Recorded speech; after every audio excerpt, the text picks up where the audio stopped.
This is Princess Readaloud and The Taste from Kids Reading Corner 207. Today we're going to read Batman 4 Adventure Stories, Special Value, Reader Collection. Level 3.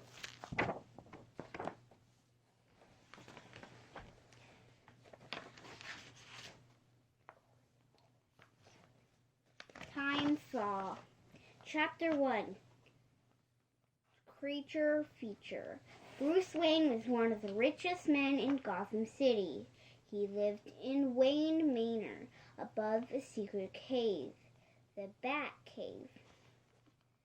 That's because Bruce was also Batman. Every evening, Batman carefully checked his crime-fighting tools and equipment. Tonight he was almost ready to go out on patrol. It was a cold night in Gotham City. Police detectives Harvey Bullock and Rennie Montana shivered inside their squad car. They were not happy. A strange fog had covered Gotham City the last 3 nights. The fog was very cold and thick, and every cop had to work long hours. Soon, Montana's eyes grew wide. What was that? A strange fog had covered Gotham City. Doom, doom, the ground shook. Good question, Bullock said. He quickly wiped the window with the rag. They looked out into the soupy fog. What they saw was chilling. Very big creatures were coming at them from the mist. Doom, doom, doom. And then crunch. One huge beast stepped on the front of their car. It crushed the hood flat. Holy cow! Bullock jumped from the car. Get out, Montana! That thing isn't going around us. Montana rolled out onto the cold street. She looked back to see the creatures wreck their car. Crunch, crunch. Then it went on down the road. The two detectives rubbed their eyes. Get out, Montoya! Crunch. Montana. They watched the beast disappear into the fog.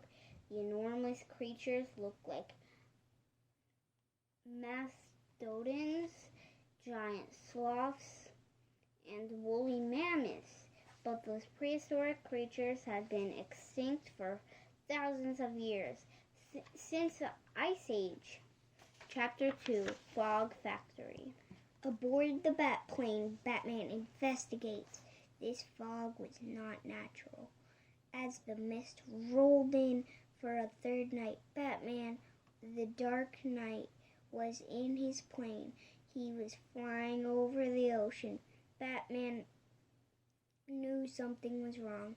He had been checking the weather satellite all day. It was all the same. Clear, but this fog was not natural.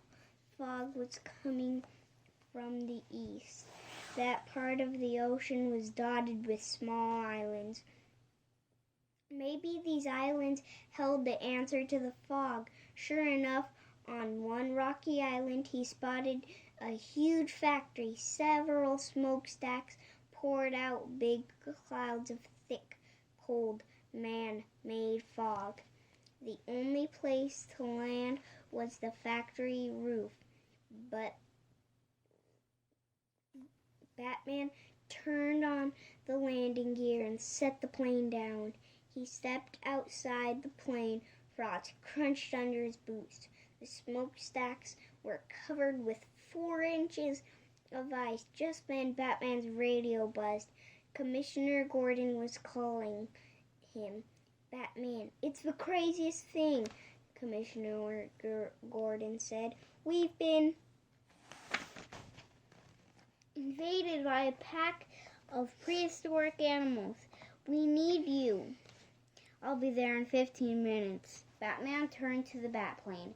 Crash! The mystery of the fog-making factory would have to wait. but he didn't reach the bat plane. Suddenly, a trapdoor in the roof opened under him, and he was falling. He landed on cold concrete floor. "Ah, Batman, I thought it was you. Welcome." Batman knew that voice. It was Mr. Freeze. Chapter 3. Farewell, Batman. Batman got to his feet. "What's this all about, Mr. Freeze?" he asked. Mr. Freeze was on a platform 20 feet above the ground. He looked down meanly at the dark night. "Ah, Batman, I thought it was you. Welcome." "Revenge, my old enemy, for what has been done to my life." Mr. Freeze was once a scientist named Dr. Victor Fries. He did experiments in super cold temperatures, but a laboratory accident has changed Fries. He now needed to live in a special freezing cold suit. Dr. Fries became Mr. Freeze. He turned to crime to pay for his plans to turn Gotham into an icy, frozen land. "I'm sure you've heard about the strange creatures in your foggy city," Freeze said. He pushed a button on the panel. The lights inside the factory went on. "I was lucky to find my prehistoric friends during a recent dig in Siberia," Freeze said with a laugh. Batman looked around. He knew he would have to fight soon, possibly for his life, so he used this time to listen and prepare. "I was digging for special diamonds." "The Soul Stone," Freeze went on. "It's the last piece I need for my laser pulse ice cannon." Freeze pushed another button. Beneath him, the floor opened. A hovercraft rose to ground level. On it was a huge, dangerous-looking cannon. "One blast and Gotham will freeze forever," Freeze said. He stepped onto the hovercraft. "However, I didn't find the Soul Stone, just creatures frozen for thousands of years. Now that they and my freezing fog will keep the police busy while I finally get my Soul Stone." On the hovercraft was a dangerous-looking cannon. "By stealing it," Batman said. "An excellent guess, Batman." The cold criminal laughed. "Ha ha ha! How lucky for me. It's on display at the Gotham Museum." Mr. Freeze flipped a switch. A part of the wall to the outside opened.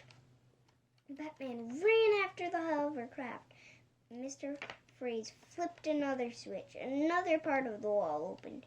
Out leaped two giant snarling creatures, saber-toothed tigers. "Farewell, Batman," Freeze steered the craft outside. The wall began to close behind him. "Play nicely with my pets." Now Batman was alone. With the circling tigers, he stayed still. The tigers would leap at the slightest move. Batman reached slowly for his utility belt.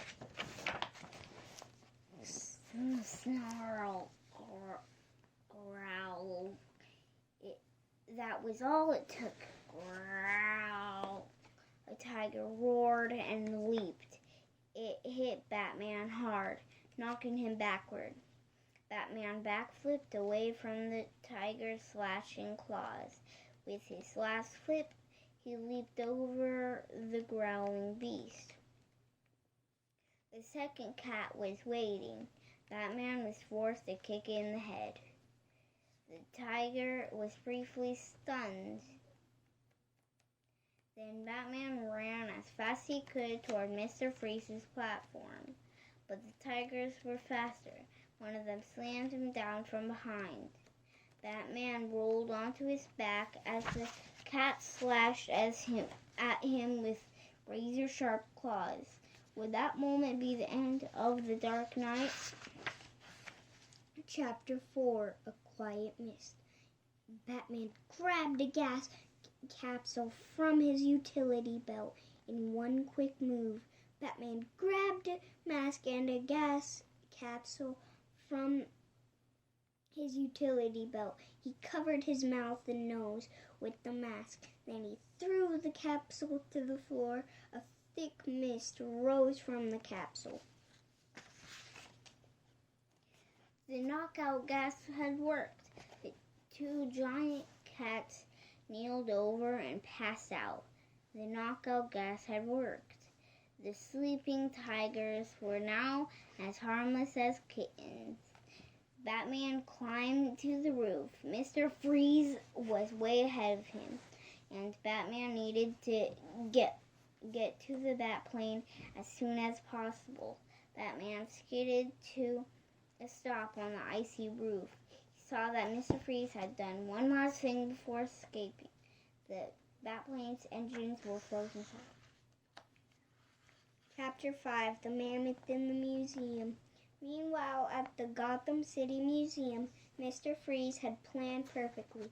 No one paid attention as he froze the Gotham City Museum's alarm system. Then he flew his hovercraft through the big doors and the museum's loading dock.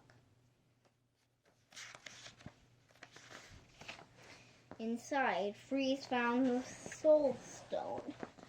He had to be careful. If he set off a different special alarm, a cage would drop over the display case, and that would trap him.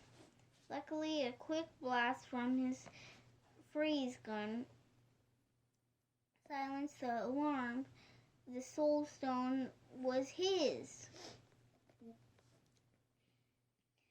Mr. Freeze smashed the glass display and grabbed the big diamond.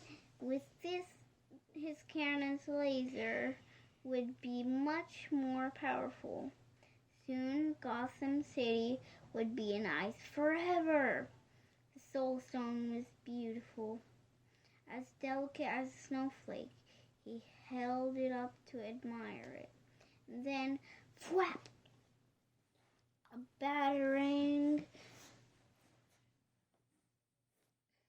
batarang hit Freeze's wrist. The Soul Stone went flying. It was snatched from the air by a gloved hand. The villain was shocked to see Batman. The Dark Knight was riding one of Freeze's own woolly mammoths. What? Freeze raged. How? Batman almost smiled. There was no need to tell the villain the truth. When he saw the Batplane had been frozen, Batman had thought of another way to leave the island. Climbing into the cockpit, the Dark Knight strapped on his back glider. Then he pulled the airplane's ejector seat lever. With a blast, he was shot straight up high into the night sky. His back glider wings opened as the wind filled them. He whisked toward Gotham City. During his flight, he called his trusted-eyed Alfred, "Prepare a barrel of sleeping gas," Batman ordered. When he landed, Batman quickly found a fire truck. Then he attached it to the hose. Batman had whisked toward Gotham City in his Batglider. Knockout gas. Then he attached a hose to the knockout gas. Driving around town, Batman used the sleeping gas on all the prehistoric animals. Before long, they were snoozing peacefully in the streets. He found the last mammoth outside the Gotham Museum, but his knockout gas was gone. Luckily, a millionaire Bruce Wayne, Batman, had ridden elephants many times on safari in India. Batman rode the huge beast into the museum, and that's when he met up again with Mr. Freeze. But Mr. Freeze didn't even wait for Batman to answer. He raised his freeze gun and growled, "You've been so worried about my big freeze gun. You've forgotten about this little one." Dark Knight rode the huge beast into the museum. Chapter 6. A freezing fight. Mr. Freeze shot Batman with the blast from his freeze gun. Batman was trapped from the shoulders down in solid ice. Batman fell to the floor, frozen. He fell to the floor at the mammoth's feet. The soul stone dropped to the ground. Mr. Freeze snatched it up and returned it to his ice cannon. "Once the gem is in place, I will be unstoppable," he shouted. Batman had to act quickly. He rolled his ice-covered body into the mammoth's foot. The creature lifted its foot and then stepped on him, cracking open the ice. Before the beast's foot could hurt him, Batman quickly rolled out from under it. Mr. Freeze was fitting the diamond into his hands. Batman jumped across the room, tackling the villain. The startled Mr. Freeze struggled as Batman quickly tied him with his bat rope. Batman plucked the soul stone from the ice cannon. Freeze's plot was over. Crunch. Bam! Later, Batman, now just as Bane as Bruce Wayne, and Alfred sat by a crackling fire in the parlor of Wayne Manor. They watched the fog outside the windows slowly disappear. Batman had made sure Mr. Freeze was safely with the police. The deadly ice cannon was in pieces. Then Batman had returned to the island and destroyed Freeze's fog factory. "I've heard the prehistoric creatures have found a new home in the Gotham Zoo," Alfred said. He poured more hot tea. "A fine and chilly night's work, Master Bruce." "Yes, Alfred." Bruce smiled, "but nothing warms me more than knowing Gotham is safe." "A fine and chilly night's work, Master Bruce." Chapter 2. The Copycat Crime. Chapter 1. Missing Person. Bruce Wayne was one of the richest men in Gotham City. He lived in Wayne Manor, above a secret cave, the Bat Cave. That's because Bruce was also Batman. Every evening, Batman carefully checked his crime-fighting tools and equipment, though tonight he was almost ready to go out on patrol. Meanwhile, young Brian Fletcher was checking his math homework. Brian lived on the other side of Gotham City. He looked at his watch. It was dinner time, but Brian's mother wasn't home yet. She was a detective. Many nights she came home late.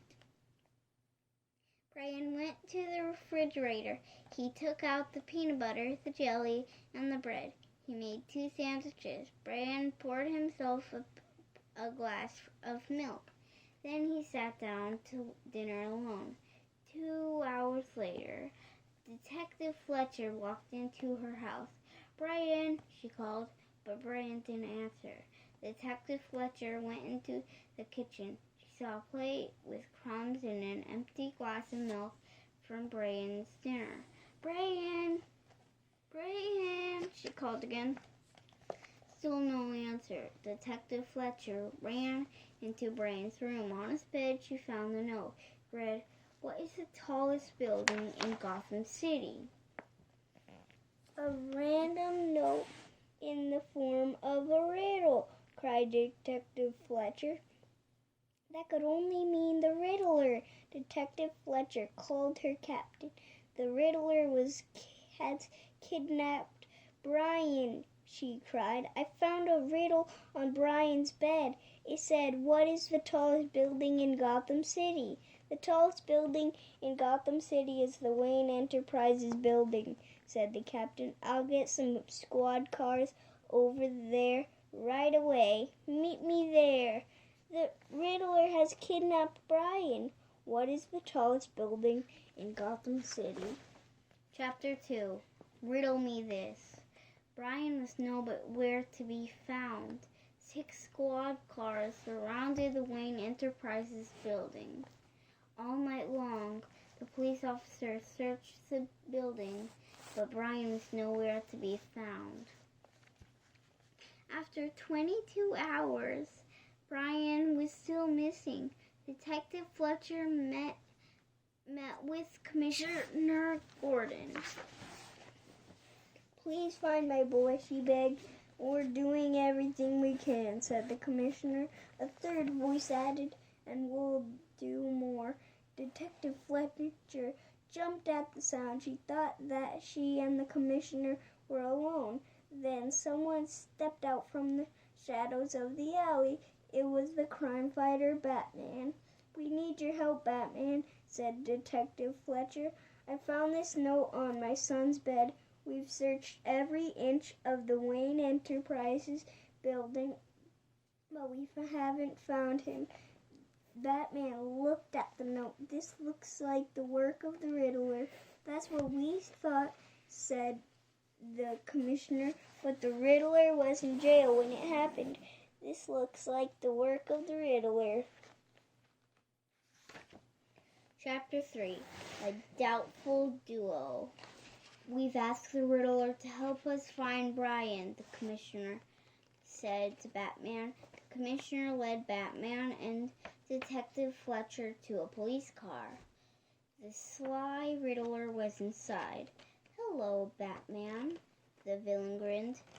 Why is seeing you today like taking a vacation? Hello, Batman. I don't know, said Batman, but what do you know about Brian Fletcher? He held up the riddle about the tallest building. The Riddler laughed. Is that the riddle you need me to solve? He asked. It's the only clue we have, said the commissioner. The answer is the Wayne Enterprises building, but we didn't find the boy there. You won't solve this if you think like a grown-up, said the Riddler. What do you mean? Batman asked. The kid wasn't kidnapped, said the Riddler.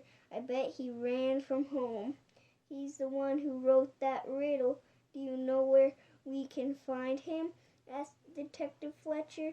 No, said the Riddler, but I'd be happy to look. He kicked out the screen between the front and the back seats. The screen hit the driver in the head. The driver slumped over. Crash!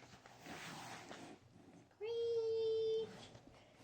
Batman tried to stop the Riddler, but the Riddler was too fast. He climbed into the driver's seat. Then he sped off, shouting, Why is seeing you today like going on vacation? Because it means I can get away. Chapter 4. Guess Who? Meanwhile, at the library, Brian was bored. He was sitting in the large reading room of the Gotham City Public Library. He counted the lights on the ceiling. He counted them again. He looked at a stain on the wall. He pretended it was a dragon. Then he pretended it was a dinosaur. Brian was feeling lonely, and he was feeling scared. Suddenly, he heard a crash. He jumped to his feet. Maybe his mother had figured out his riddle and come to get him. "Mom!" he called out. He rushed to the door, then he stopped. Instead of his mother, he saw a man. The man wore a mask and a green suit. The suit was covered in question marks. "What's the tallest building in Gotham City?" asked the riddler. "The library is the tallest building because it has so many stories." Brian steps back. "Are you the riddler?" The riddler grabbed Brian's arm. "Yes, I am," he said. "Now that I'm here, you're really being kidnapped." Brian tried to pull away, but the riddler held on tight. Brian stepped back. "They let me out of jail to find you," the riddler said, "but they'll want to put me back. You're going to help me stay out of jail." "Please," said Brian, "I want to go home." "You should have thought about that before you ran away," said the riddler. "Why did you do it?" "My mom says it's her job to follow clues and catch bad guys," said Brian. "She spends more time with them than she does with me. I wanted Mom to look for me instead of other people." Still holding on to Brian, the riddler wrote 2 notes. He put one on a reading table. He placed the other in a big book. "Batman will catch you," Brian told the villain. He'll probably figuring out my riddle right now. "He'll be here soon." "I'm sure he will," said the riddler. "That's why we have to hurry up and leave. You should have thought about that before you ran away." Chapter 5. Friday Before Thursday. Batman quickly read the notes. Batman had indeed figured out Brian's riddle. He rushed to the library with Detective Fletcher and the Commissioner. There, Batman quickly found and read the riddler's 2 notes. "Meet me at the Gotham City Stadium," he told the detective and commissioner. And then he was gone. How did he know Brian and the riddler would be at the ballpark? Detective Fletcher read the first note. "Where does Friday come before Thursday?" She spotted a dictionary on the table. Batman had left it there. She knew the answer to the riddle. "Friday comes before Thursday in the dictionary," she said. Batman had left the dictionary open. A second note was taped under the word Friday. The commissioner picked it up. He read the note out loud. "Riddle me this. Your boy is worth more than gems to you, but is he worth more than the biggest diamond in Gotham City?" "The biggest diamond in Gotham City." "Room," said Detective Fletcher. "Batman thinks he means the baseball diamond at the stadium." "Let's go," said the commissioner. Vroom. Chapter 6. Full Count. Brian was standing at the home plate. The ballpark was mostly dark, but lights shone on home plate. Brian was standing on the base. "Stop!" Batman walked toward Brian. "Stop!" Brian shouted. "The riddler said something bad would happen if I step off the base." Batman stopped. "The riddler also told me to tell you a riddle." Brian said, "Does it take longer to run from first base to second base or from second base to third base?" Batman carefully walked. "Second base." toward second base. He looked at the ground. Takes longer from second to third, he said, because there's a shortstop in the middle. Batman walked between second and third base. He bent down and dug up the dirt. He saw a red wire. Batman took a clipper from his utility belt and cut the wire. Whatever booby trap the Riddler set won't work now. Just then, Detective Fletcher ran into the field. "Brian," she called. Brian called back, "Mom!" Batman nodded to Brian that it was now safe for him to leave the base. And Brian ran to his mother. Commissioner Gordon joined them. "I guess we lost the Riddler," he said. "He's at the lighthouse," Brian said. "Did he tell you where he was going?" his mother asked. "No," answered Brian, but while he set the trap, he made me a bet. He bet that I couldn't guess which building in Gotham City weighed the least. "Good work, Brian," said the commissioner. "I'm on my way to the lighthouse," said Batman. "The Riddler will be back in jail by morning." Before he left the stadium, Batman asked a riddle. "When things go wrong, what can you always count on?" "Your family," said Detective Fletcher. "Batman," said Brian Fletcher. "Your fingers," said Batman. Then off he went. Batman raced off to the lighthouse. And then the next day, as Batman promised, the Riddler was back in jail.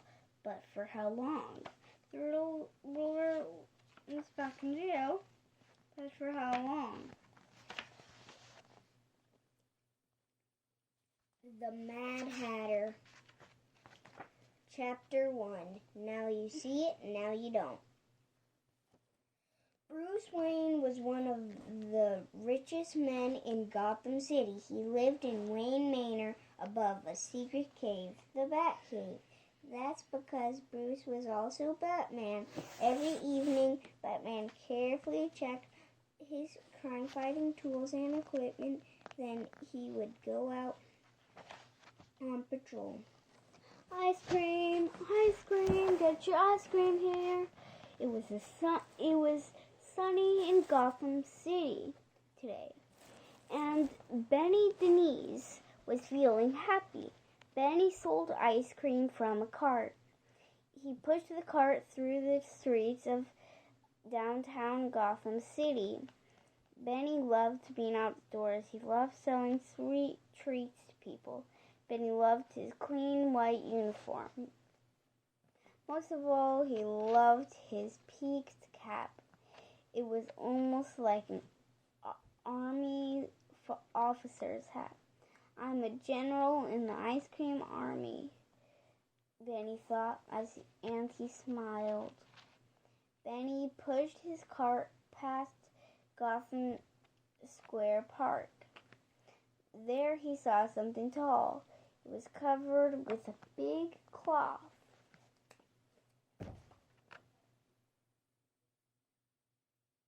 Under the cloth was a new Gotham Unity monument.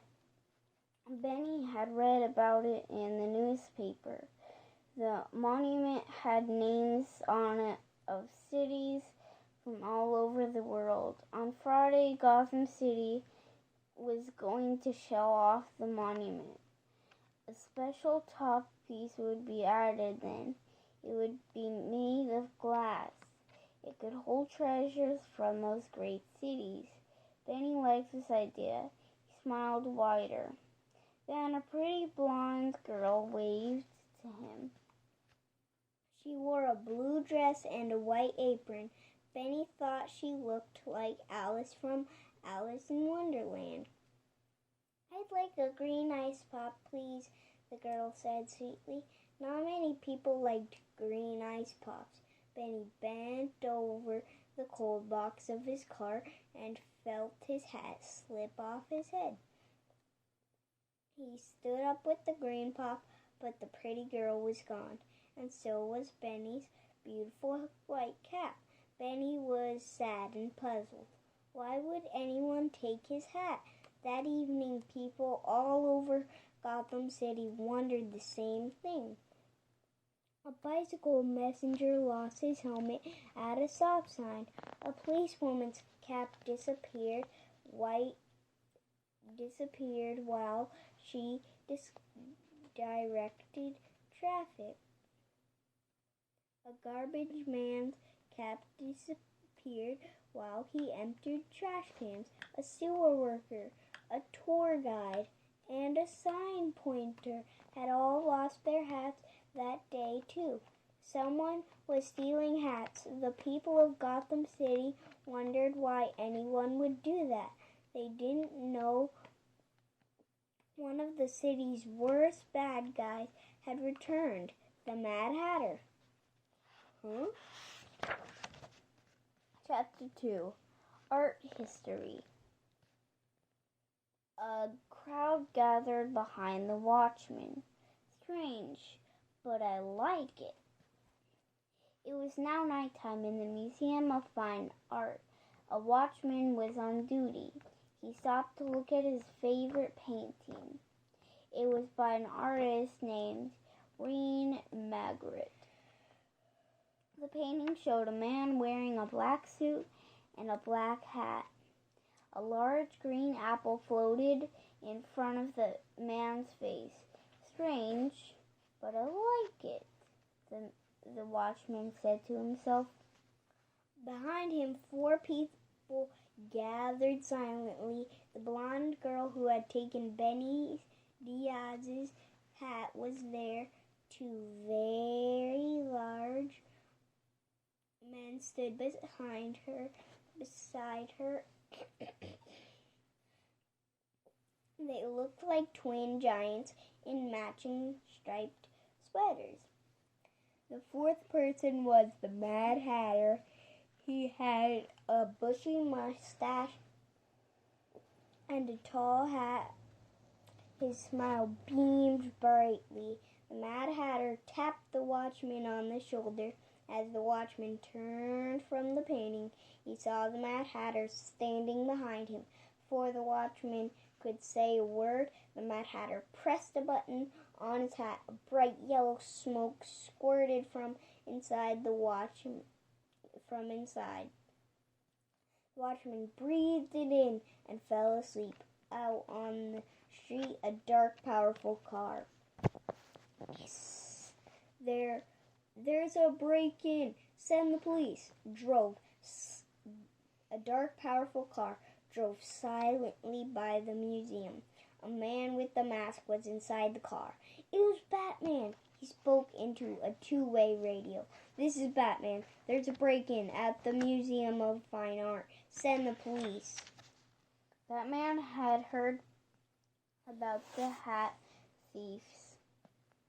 He knew that the Mad Hatter was back to make trouble, and Batman was sure that he could find the villain inside the museum, where somewhere near the very famous and valuable painting with a hat. Batman entered the museum with a key. The halls were dim. He moved quietly past statues and paintings. Soon, Batman saw the Mad Hatter and his gang. They were stealing the painting of the man with the hat. Batman pulled a small flashlight from his belt. He shone a bat-shaped light on the wall where the thieves worked. They jumped in, surprised. "It's Batman!" shouted the Mad Hatter. "Get him!" Batman shone his bat light on the villains. Chapter 3, The Great Escape. Boom! The two big men moved to stop Batman. Batman threw two capsules from his belt at their feet. As the capsules broke, a shiny liquid poured out. It was oil, and the men slipped on in it. Then they fell down with a boom. The Mad Hatter and the woman who looked like Alice left the painting alone. They ran to the center of the room where they stepped onto a large hat that lay on the floor.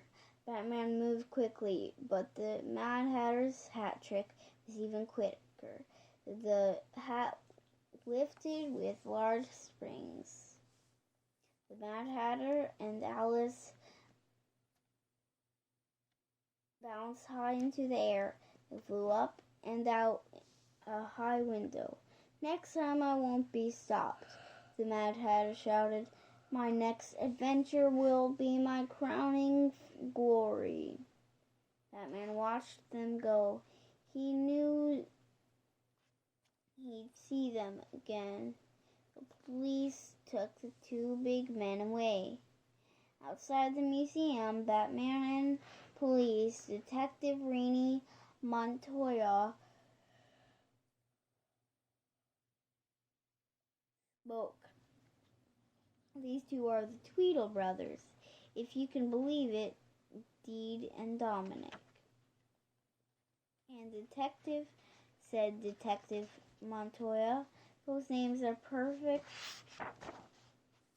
for the Hatter's wonderful gang, replied Batman.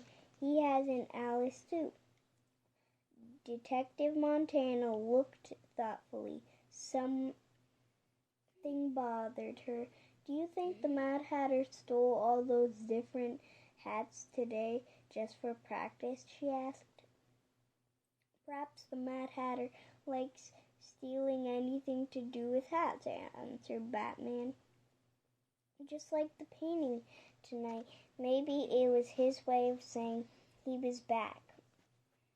Montana said with a smile, he's up to something, that's for sure. He said something about his crowning glory, said Batman. He and the detective were silent.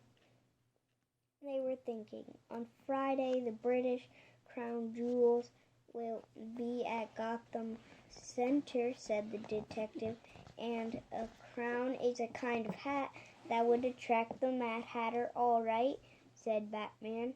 The artist Magritte wanted people to see mysteries that are in plain sight. I think the Mad Hatter is telling us the same thing, he added. We'll have to be ready for anything. Batman knew the Mad Hatter was up to something.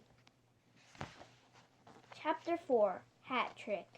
On Friday, Detective Montoya and many police officers were on guard at the Crown Jewels exhibit. Many people went to look at the fancy crowns. Gold and gems glittered in the bright lights. There was no sign of the Mad Hatter and his gang. Still, the police waited. They were ready for anything. At the same time, the Unity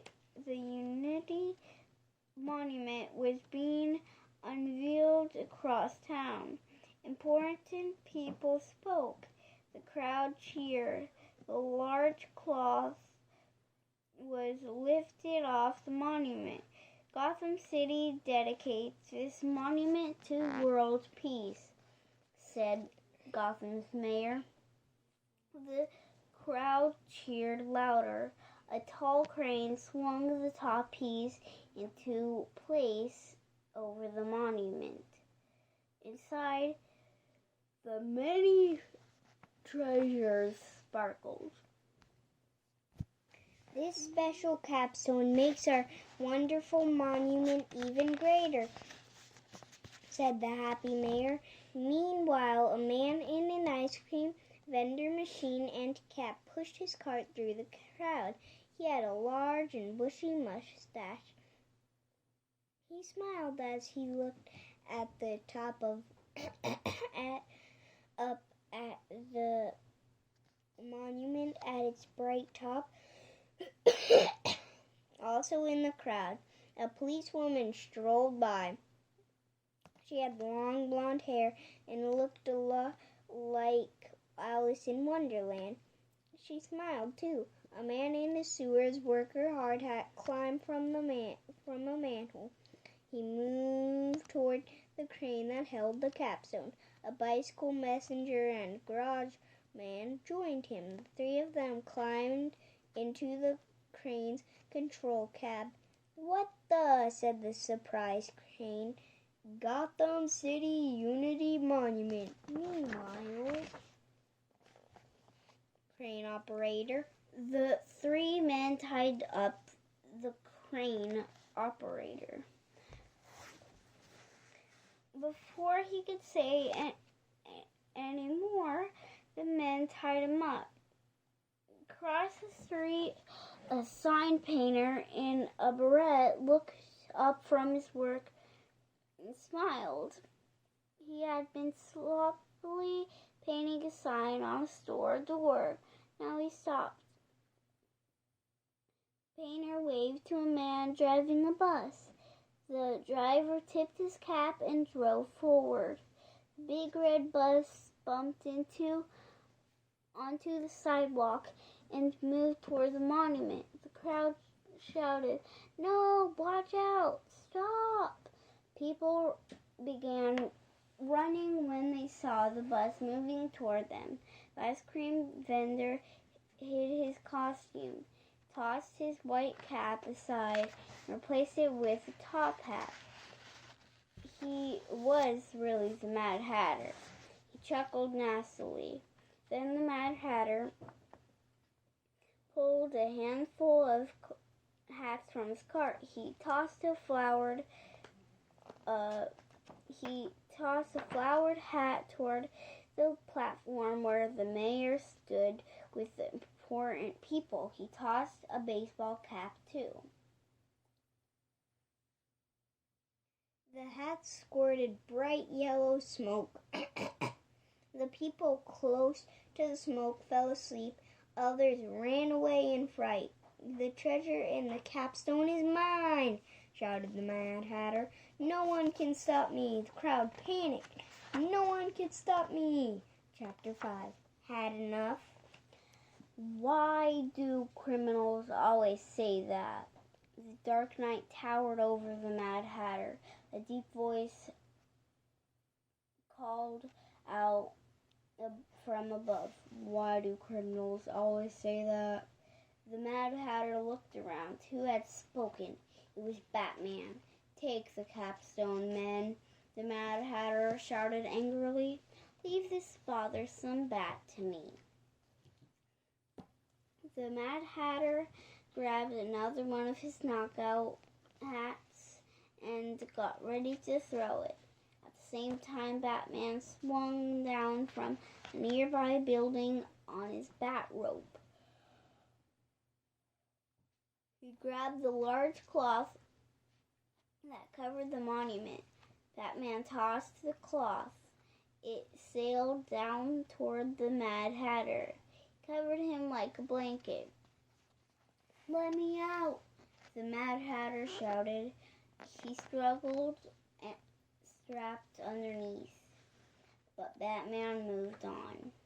Wham! Batman swung toward the Mad Hatter. The Mad Hatter's men were lowering the monument's capstone onto the top of the bus. Thump! Batman landed on the bus to stop them. With a batarang and his rope, Batman tied the men together. Then he left them dangling from the hook of the crane. "Help!" they shouted in fear. "Help!" Back on the ground, the Mad Hatter finally came out from under the large cloth. His hat was crumpled, his hair and mustache were messy, and his suit was wrinkled and dirty. The Mad Hatter knew his plan had finally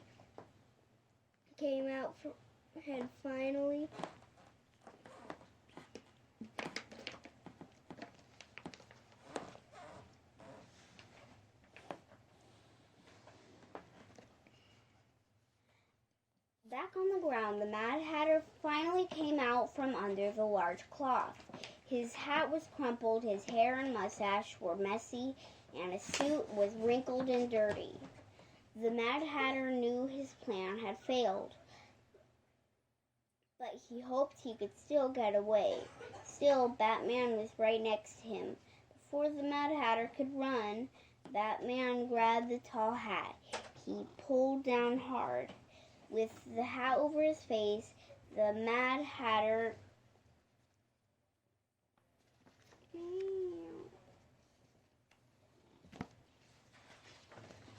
couldn't see anything. There was no escape. Batman watched as the police arrested the villain. "You were right, Batman," said Detective Montoya. "He was after the capstone.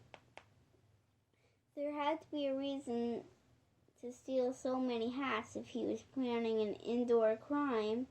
Why take so many outdoor hats?"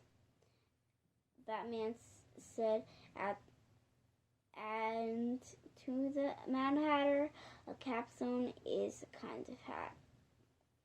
"Well, you saved the monument, and we have the Mad Hatter and his gang," Detective Montoya said with a smile.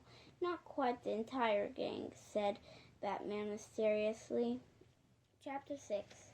Pulling the wool over your eyes.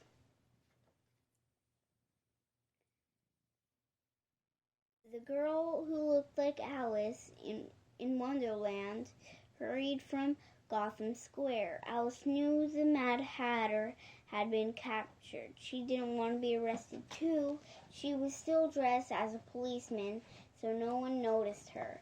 Suddenly, Alice's foot landed on something slippery.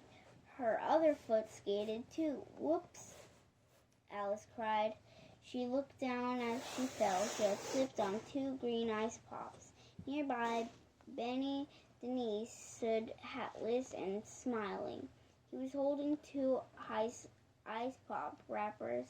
Benny recognized the girl who stolen his hat, so he had come up with an idea. He slid the pops under Alice's running feet so she would slip. Seconds later, Batman arrived with the police and thanked Benny for his help. And the police took Alice away. Batman smiled and offered something to Benny. It was Benny's white cap. The Mad Hatter had tossed it into the crowd, and Batman had found it. Benny smiled as he put the cap back on. He was in uniform again, and it felt great. Then Batman swung off with a smile. Benny Denise loved his job. He was sure that Batman loved his job too. The perfect crime. Chapter 1. On the Prowl. Bruce Wayne was one of the richest men in Gotham City. He lived in Wayne Manor, above a secret cave, the Bat Cave. That's because Bruce was also Batman. Every evening, Batman carefully checked his crime-fighting tools and equipment. Then he would go out on patrol. On the roof of the Gotham Museum, Catwoman was so happy she could purr, but she was as quiet as she could be. It was the middle of the night. Any noise could set off the alarms outside, and that would bring Batman. It was midnight at the Gotham City Museum. Catwoman carefully cut a hole into the glass skylight with her glass cutter. The hole was just big enough for her to wiggle through. She smiled as she dropped the rope through the hole. Quiet as a cat, she went down the rope into the dark museum. The week before, she had stolen the plans for the museum's alarm system from the security company. So she knew just what she would find. 4 feet below her was a maze of hidden laser beams. If anything passed through any one of the beams, it would trigger the alarm. So Catwoman pulled a small spray can from a bag from her belt. She sprayed the floor. A cloud of smoke spread through the darkness. The beams of light shone brightly red. Catwoman dropped safely to the floor between the beams, like a cat who always lands on her feet. Step 1 was done. It's time for step 2. Inside the glass display case in front of her were the very things she had come to the museum to steal, the golden cats of Bath. Chapter 2, A Tale of 3 Cats. Catwoman could not resist a valuable cat, and the twin statues of Bath, an ancient Egyptian goddess in the shape of a cat, were worth a lot of money. Statues on loan from the Egyptian government were solid gold with glowing rubies for eyes and collars with big diamonds, the golden cats of Bath. The display case and alarm were frozen solid, but Catwoman knew there was an alarm on the display case, and the slightest touch to the case would set it off. So she pulled out a second spray can.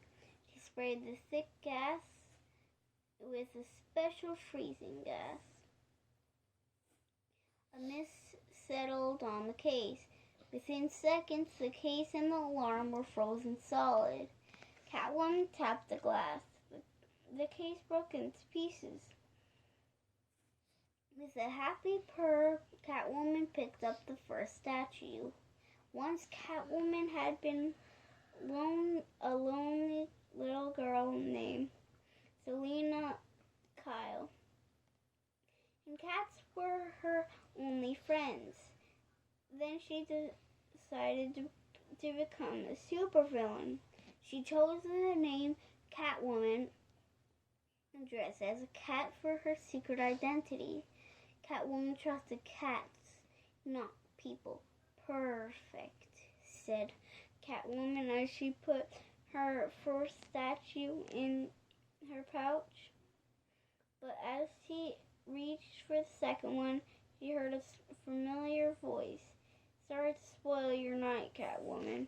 And then the lights came on. I only had to wait for you, he said. As soon as I heard about the Bath exhibit, I knew Catwoman wouldn't be able to resist trying to steal the statues. Try, said Catwoman. I've got one. And you can't catch me. And Catwoman leapt for the rope that still hung from the skylight. Agile as a cat, she began to climb. But the dark night was right behind her. As Catwoman pulled herself through the hole in the skylight, she could see him climbing after her. But he would never make it in time to stop her. As soon as she was on the roof, Catwoman untied the rope. She watched with a smile as the rope fell down the hole. Batman landed with a thud. We'll meet again soon, Catwoman, shouted Batman. Batman followed as she clawed her way up the rope. Catwoman let go of the rope. Swing! How does he always know? Catwoman didn't want to leave the second statue, but she had no choice. Batman is always one step with me, she thought as she leaped across the rooftops. How does he know where I am? Then she remembered something. Batman expected Catwoman to steal statues. What if I were not Catwoman, she thought as she escaped into the night. Chapter 4. Cat, got your tongue? Batman sat at the Master Control Center in the Batcave. He looked at the giant computer motor. Alfred, his butler and lifelong friend, stepped out of the elevator carrying a tray. "Here you are, sir," Alfred said. He put down the tray next to Batman. "I trust the night went well?" "Not at all," Batman said. "Catwoman escaped with one of the statues. She's rather a sneaky one." Alfred said.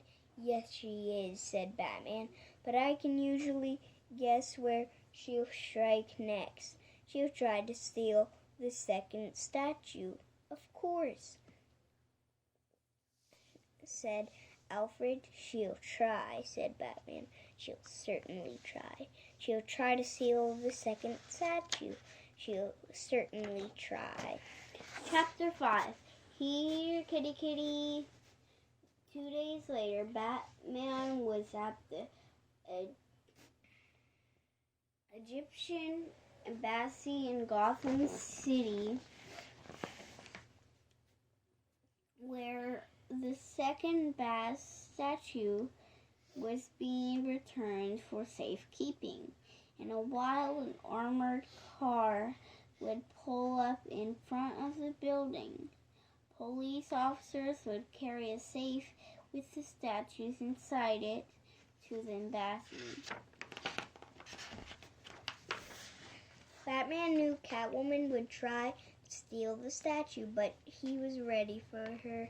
He made sure this event was on the news, and he hid inside the guardhouse on a busy street. Exactly on time, the armored car drove up to the embassy, surrounded by 4 police cars. Through a crack in the guardhouse door, Batman saw the cars stop in front of the embassy. Batman was ready for Catwoman. Batman watched from his hiding place. He watched as the Egyptian ambassador came out of the embassy to meet the armored car. A policeman and policewoman pulled the special safe out of the car. Catwoman would never resist a good cat crime. Then, following the ambassador, the police officers hurried inside the embassy, carrying the safe. There was no sign of Catwoman anywhere. Where could she be? Batman thought. She could never resist a good cat crime. Batman was trying to understand his mistake when the armored car drove away, followed by 3 police cars. He was about to leave the guardhouse when he saw the policewoman run out of the embassy alone. She hopped into the 4th police car and sped away. Didn't the policewoman go into the embassy with her partner and the ambassador? Batman wondered. Where are they?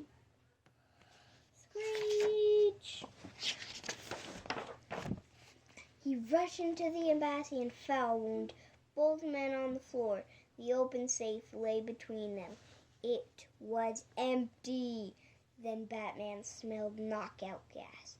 "Catwoman," he said. Batman smelled knockout gas. Chapter 6.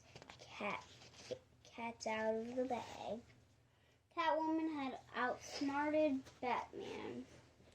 Catwoman Catwoman purred as she drove off from the embassy. The second gold statue sat on the seat next to her.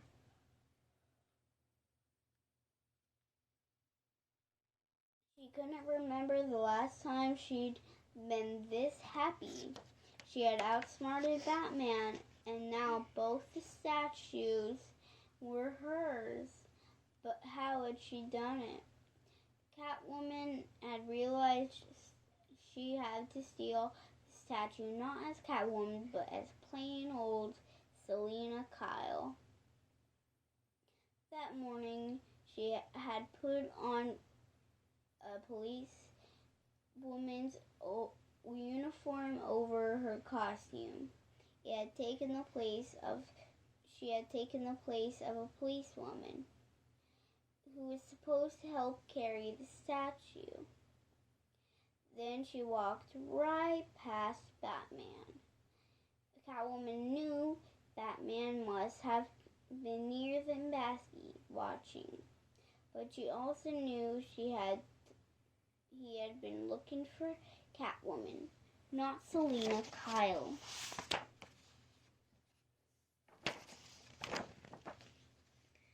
A police car has been stolen, Catwoman purred again as she drove through Gotham streets. Suddenly, the car radio crackled on. "This is Batman. A police car has been stolen. It was last headed east on Sprang Avenue." But Catwoman wasn't worried. She knew Batman wouldn't figure out what had happened. She had planned for that.